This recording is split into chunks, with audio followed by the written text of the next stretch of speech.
The crisp October air nipped at my ears as I walked home, the anonymous letter burning a hole in my pocket. It had arrived that morning, a plain white envelope with my name and address typed neatly on the front. Inside, a single sheet of paper, folded once, contained a message that chilled me to the bone: "Your wife is seeing someone. Meet him at the corner cafe tomorrow at 11 a.m. He'll be wearing a blue baseball cap." I'd spent the entire day battling nausea, the words echoing in my mind. Juliet, my wife of 10 years, cheating on me. It felt impossible, a cruel joke. We'd just celebrated our anniversary, a weekend getaway filled with laughter and whispered promises.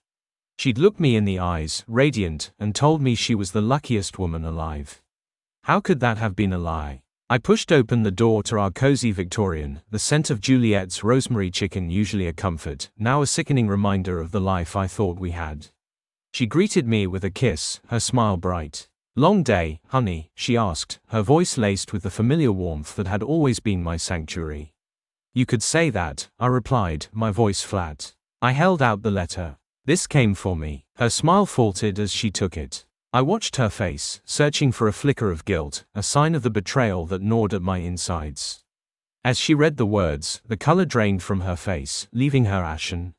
Her hand trembled, the paper rustling in the sudden silence. This is ridiculous," she stammered, her voice thin and reedy. "Some kind of sick prank. Is it?" I asked, my voice low and steady. "Because if it is, it's a remarkably detailed one." She avoided my gaze, her eyes darting around the room. "I don't know what to say." "How about the truth?" I pressed. She burst into tears, a theatrical display of distress. "It's not true. I swear, it's not true." But I knew. The fear in her eyes, the desperation in her voice, they were the confessions of a guilty conscience. "Who is he?" I asked, my voice hard. She sobbed, shaking her head. "There's no one, I swear." I pulled out my phone, the corner cafe's number already dialed. "I'll find out tomorrow." The next morning, the anxiety churning in my stomach was a physical pain. I arrived at the cafe early, taking a seat by the window, my eyes scanning the street.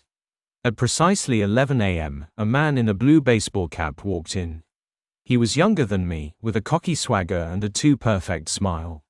He scanned the cafe, his eyes landing on me. He froze, a flicker of recognition, then fear, crossing his face. He turned to leave, but I was already on my feet. I grabbed his arm, spinning him around. "You're seeing my wife," I said, my voice low and menacing. He stammered, trying to deny it, but the words caught in his throat.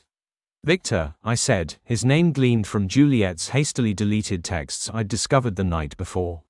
Victor from her office. The business trips that conveniently coincided with my conferences. The late nights, working on presentations. His face crumpled. He looked around, desperate for an escape.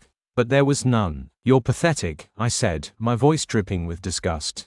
"Preying on a married woman, sneaking around like a coward." I released his arm, the revulsion I felt almost overwhelming. I pulled out my phone and took a picture of him. "This," I said, holding up the phone, "is going to be the first thing your wife sees when she wakes up tomorrow." I walked out of the cafe, leaving him standing there, the weight of his actions finally crashing down on him. The confrontation, though satisfying in its immediacy, was just the beginning. I returned home, Juliet's carefully constructed facade shattered. The tears, the pleas of forgiveness, the promises to change, they were all meaningless now. The trust was broken, the foundation of our life together irrevocably fractured.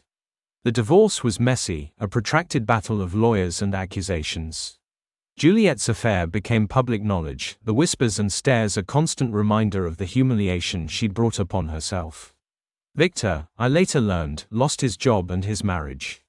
Their world, built on lies and deceit, crumbled around them. It wasn't the revenge of dramatic movies, no grand gestures or public spectacles.